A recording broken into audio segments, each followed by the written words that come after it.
Kita awali pertama-tama malam hari ini tentang cara bertanya atau seninya orang bertanya. Karena bagaimanapun pemikiran, gagasan, ide itu kan diawali dari pertanyaan-pertanyaan. Kalau orang tidak bertanya, menerima saja apa yang sudah terjadi di sekitarnya, ya tidak akan lahir ilmu. Maka kunci dari semuanya selalu diawali dari pertanyaan-pertanyaan. Maka malam hari ini kita awali sesi metode berfilsafat dengan seni bertanya. Malam hari ini materinya agak serius, butuh fokus. Mari teman-teman dipersiapkan. Mungkin butuh sedikit-sedikit alat tulis kalau mau ditulis. Tapi yang lebih penting fokus dan perhatiannya. Karena ini nanti jadi kunci dalam kita berfilsafat. Kalau biasanya kalau bahasanya orang mancing, saya memberikan ikannya. Malam hari ini saya memberikan kailnya dan cara memancingnya. Baik, saya awali dari quote-quotes dulu ya, biar teman-teman siap mentalnya untuk tema hari ini. Biasanya quote itu saya taruh di belakang. Malam hari ini saya taruh di depan. Ada beberapa quote bagus menurut saya untuk menyemangati kita belajar tentang pertanyaan. Yang pertama dari Edward de Bono. Edward de Bono ini adalah aslinya seorang dokter, psikolog, penulis, filosof juga, konsultan juga. Beliau yang mempopulerkan istilah berpikir lateral. Beliau juga yang nulis buku yang judulnya 6 Topi Berpikir. Dan beliau ini yang punya gagasan agar di sekolah-sekolah itu juga diajarkan metode berpikir yang benar. Tidak hanya nunggu kalau kuliah, kalau masuk jurusan filsafat. Buku-bukunya banyak, termasuk yang diterjemahkan dalam bahasa Indonesia. Nah, beliau punya quote bagus tentang pertanyaan, yaitu asking a question is the simplest way of focusing thinking. Menanyakan sebuah pertanyaan itu cara paling mudah untuk memfokuskan pemikiran. Jadi, kalau kita ingin fokus, coba bertanyalah. Jangan dikira bertanya itu diawali dari tidak tahu apa-apa. Bertanya itu diawali dari rasa ingin tahu. Karena pengetahuan sebelumnya dirasa belum memuaskan.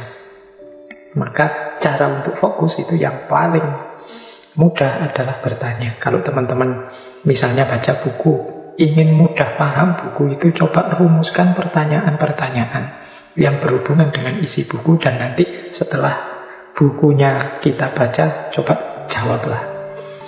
Mungkin tidak harus full buku, mungkin di tiap bab, mungkin di tiap subbab. Coba rumuskan pertanyaan-pertanyaan, baik yang isinya informatif dari buku itu maupun yang isinya bertanya, karena kita tidak paham, ingin penjelasan lebih jauh.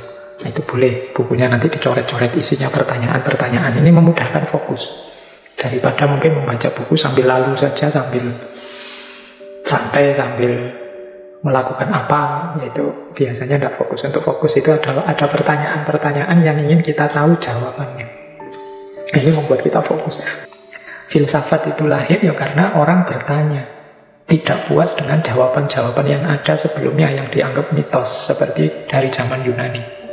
Jadi orang bertanya, hari ini mengapa teman-teman kebingungan luar biasa, zaman hoax, zaman berita palsu, zaman informasi buatan, kita bingung, kita terombang-ambing. Mungkin karena kita terbiasa menelan begitu saja informasi.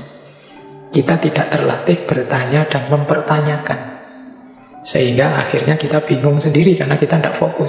Tadi ada info A, sekarang ada info B, mungkin besok ada info C. Dan kita bingung tentang hal yang sama, infonya macam-macam. Itu karena kita telan begitu saja, tidak pernah mempertanyakan. Makanya kata Francis Bacon, a prudent question is 1/2 of wisdom. Pertanyaan yang serius, yang baik, yang hati-hati adalah setengahnya kebijaksanaan. Jadi ini quotes dari Francis Bacon yang dulu pernah kita bahas satu sesi penuh, tokoh yang memicu lahirnya modernitas di barat. Jadi pertanyaan yang kita susun dengan baik, dengan hati-hati, dengan bijaksana, itu adalah setengahnya kebijaksanaan. Jalan untuk menuju kebijaksanaan. Sama seperti Peter Abelard. Peter Abelard ini filosof juga. The key to wisdom is this: constant and frequent questioning. For by doubting we are led to question. By questioning we arrive at the truth. Kunci dari kebijaksanaan itu ini, katanya Abelard. Ini maksudnya apa? Constant and frequent questioning. Bertanya secara kontinu dan berulang-ulang. Tanya lagi. Semakin banyak pertanyaan, semakin luas wawasan kita. Karena dengan meragukan sesuatu, kita akan terbawa kepada pertanyaan. Dan dengan mempertanyakan sesuatu, kita akan sampai pada kebenaran. Kita ragukan, kita tanyakan, akhirnya kita sampai pada kebenaran. Kalau apa-apa kita terima begitu saja, ya mungkin kita akan terjebak, kita akan tersesat dalam yang kita anggap kebenaran, padahal mungkin tidak. Biar tidak terjebak ke sana, ya satu-satunya jalan adalah ayo bertanya. Jangan hanya menerima. Terus ada lagi quote dari Voltaire. Judge a man by his question rather than his answer.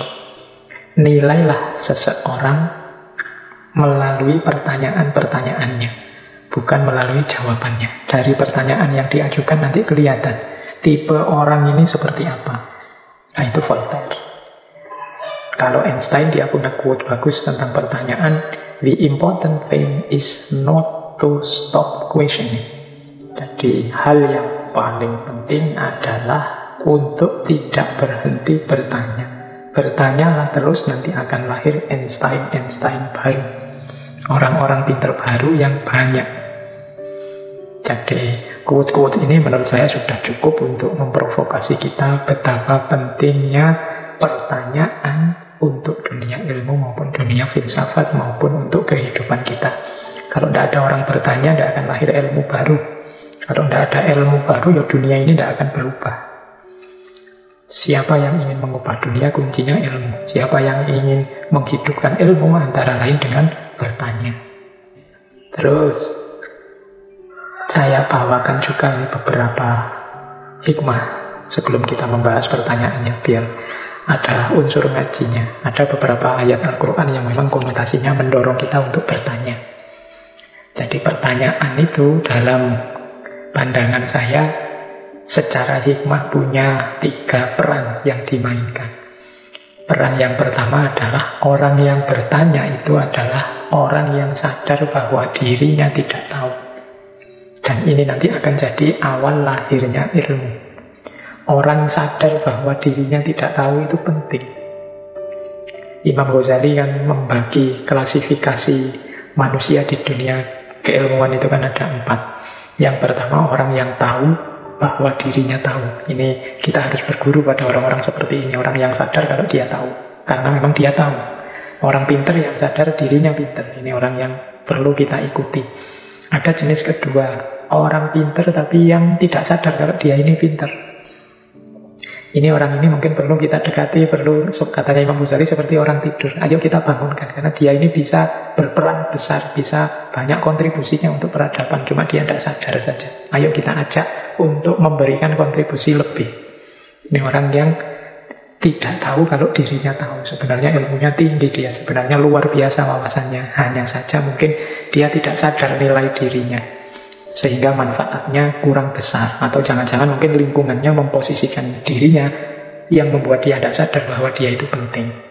Itu tipe orang jenis kedua. Ada tipe jenis ketiga, yaitu orang yang tahu kalau dia tidak tahu. Ini yang saya sebut tadi ya.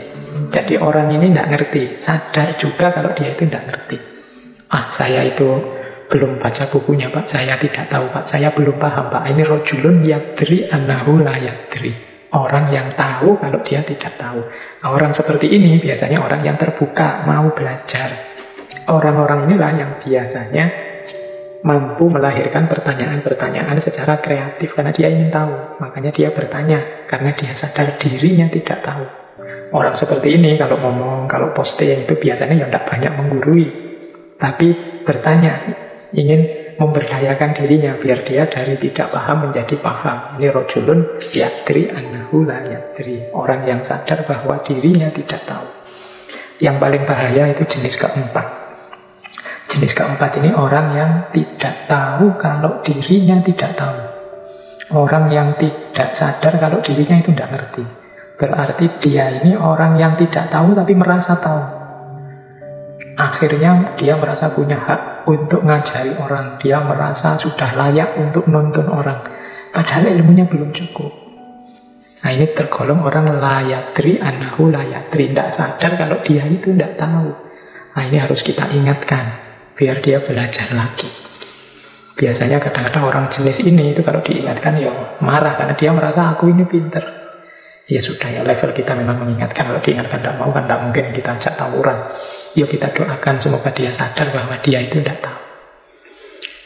Oke, ada ayat yang banyak sekali dikutip, disinggung, diceramahkan tentang bertanya ini, yaitu surat An-Nahl ayat 43. Yang bunyinya fas'alu ahlan dzikri in kuntum la ta'lamun. Bertanyalah kalian kepada orang-orang yang tahu, ahlan dzikri in kuntum la ta'lamun. Kalau kalian tidak tahu. Jadi memang tugasnya orang yang tidak tahu itu bertanya pada yang tahu. Orang yang tidak paham bertanya pada yang paham. Jangan yang tidak paham ngomong macam-macam, menjelaskan macam-macam. Itu nanti malah menyesatkan orang. Belajar dulu, memahami dulu. Fas'alu ahla dzikri in kuntum la ta'lamun. Jadi ini hikmahnya pertanyaan. Jadi yang pertama, membawa kita dari dunia ketidaktahuan yang gelap menuju dunia pemahaman yang terang. Yang kedua, pertanyaan ini kadang-kadang bukti dari perhatian dan tanggung jawab.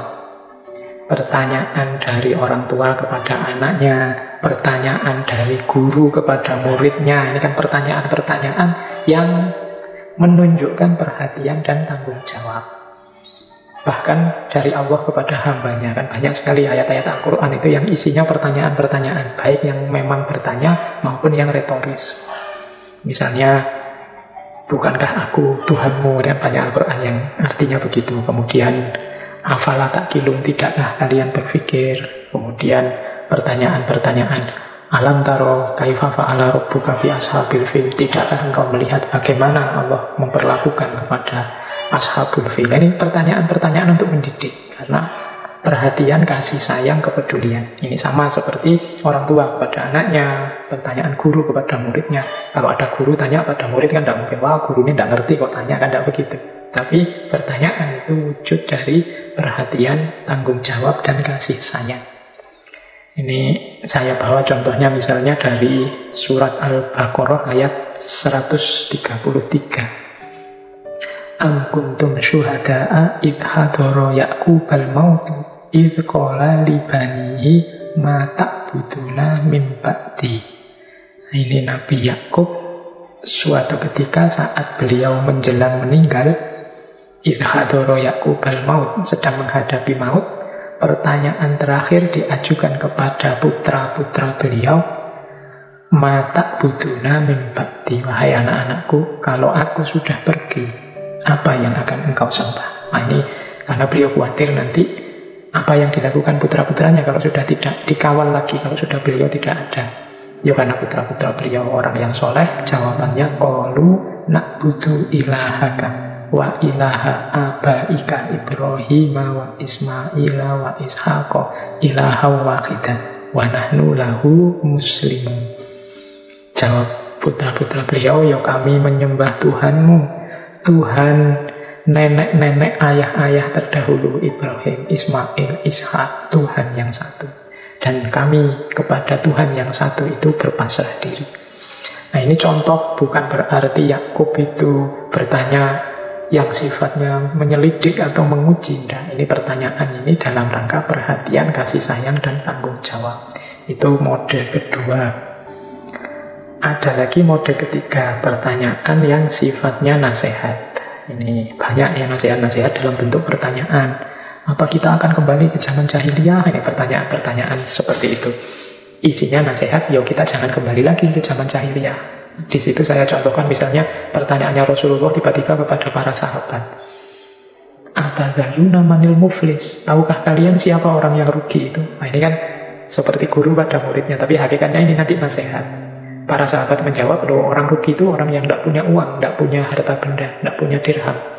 Nah, terus Rasulullah menjawab, enggak, orang rugi itu silahkan dicari hadisnya, yang orang yang nanti di akhirat merasa membawa banyak amal, merasa membawa banyak pahala, tapi ternyata setelah dihisab, dihitung, dia sering melakukan hal-hal yang menyakiti orang lain, menyusahkan orang lain, kemudian membuat orang lain sengsara dan sebagainya. Wah, bahkan safaka damahaza, kalau di hadis itu mengalirkan darah orang lain, membunuh orang lain. Nanti pahalanya yang dia merasa sudah banyak dikurangi oleh keburukan-keburukan kepada sesama yang dia lakukan, dan akhirnya rugi, defisit. Jadi amalnya tidak mampu menutup keburukannya. Inilah orang yang rugi. Nah, ini tadi kan awalnya model pertanyaan, tapi akhirnya adalah nasihat. Kita jangan sampai begitu, merasa amalnya sudah banyak tapi menyakiti, menyusahkan, menyengsarakan orang lain, sehingga nanti ketika ditotal pahala kita tidak nyampe untuk nutup keburukan kita. Itulah orang yang rugi. Nah, ini model nasihat. Itu juga salah satu hikmah dari pertanyaan. Cuma malam hari ini kita akan fokus pada jenis pertanyaan yang pertama.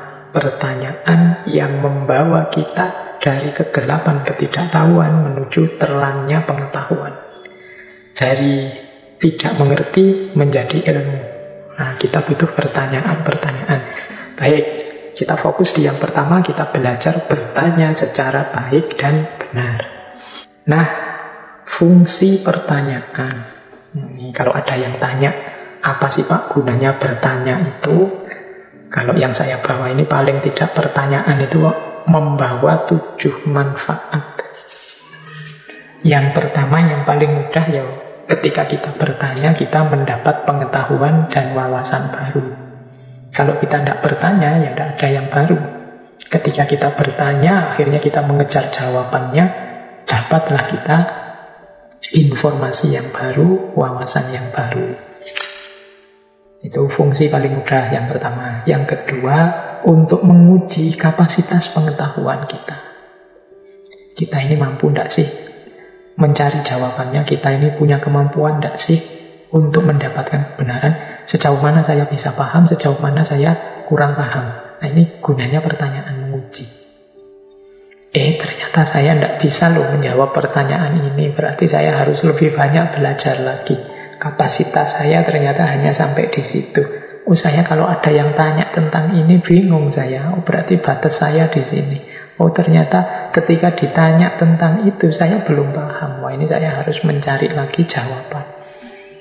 Nah, ini menunjukkan kapasitas.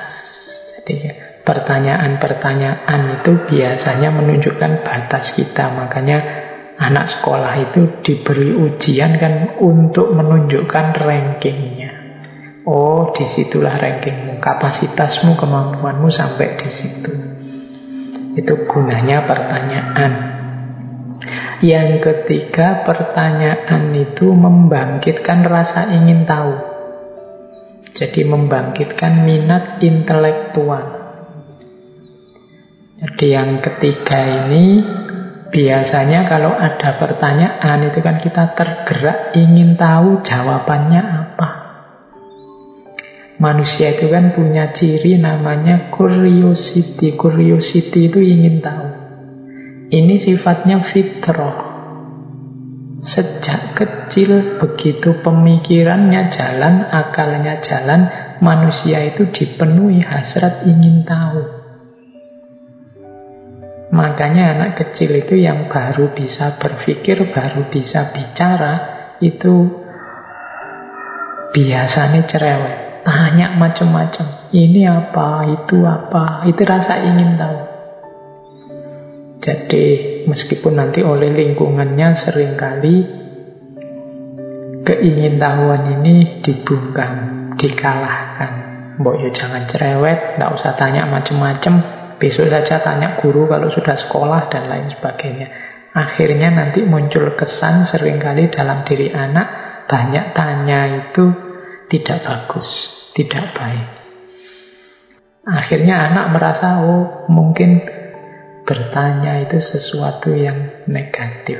Bertanya itu menunjukkan bahwa aku ini tidak tahu dan tidak dihargai. Mungkin ada kesan begitu. Mari kita yang kebetulan jadi guru apa jadi dosen, mari jangan kita matikan rasa ingin tahu anak didik kita. Biarkan hidup, biarkan tumbuh sesubur mungkin, karena dari rasa ingin tahu itu nanti akan lahir ilmuwan-ilmuwan yang besar untuk peradaban. Mari kita tuntun mereka. Nah, itu yang ketiga, gunanya pertanyaan membangkitkan rasa ingin tahu. Yang keempat, ya, untuk menertibkan cara berpikir.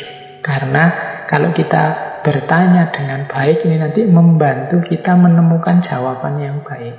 Kadang-kadang kan pikiran kita itu tidak tertib, tidak tertata. Cara mudah untuk menata pikiran itu dengan pertanyaan-pertanyaan.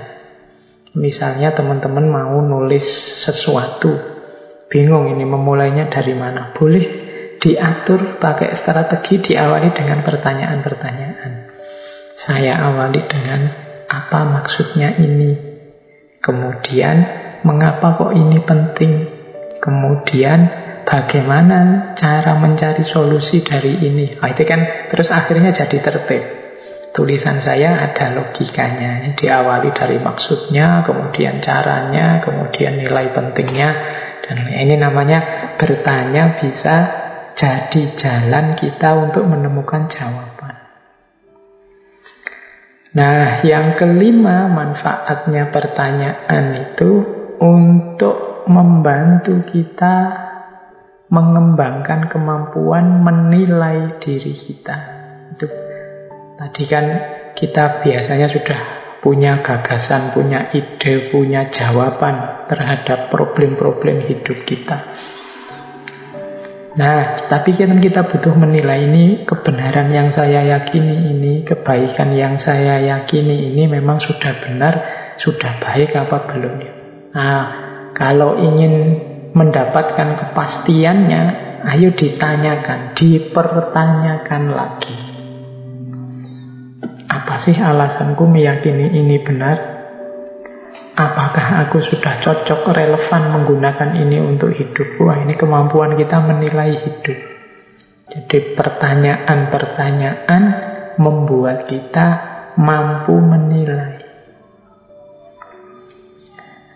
Yang keenam, kemampuan kita bertanya menjamin pengorganisasian dan pemahaman terhadap sesuatu secara tepat.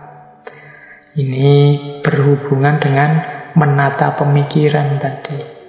Mana yang awal, mana yang tengah, mana yang akhir. Nah, itu bisa terbantu dengan pertanyaan-pertanyaan. Dan yang terakhir, pertanyaan itu mengarahkan perhatian kita kepada unsur-unsur yang penting dalam satu permasalahan. Jadi ketika ada pertanyaan-pertanyaan, kita bisa fokus pada ini yang penting, ini yang tidak penting. Yang penting-penting saya tanyakan dulu. Yang pokok-pokok kita uji dulu. Yang tidak penting belakangan, karena kita butuh beres bagian yang pokok-pokok dulu. Nah, ini fungsinya pertanyaan.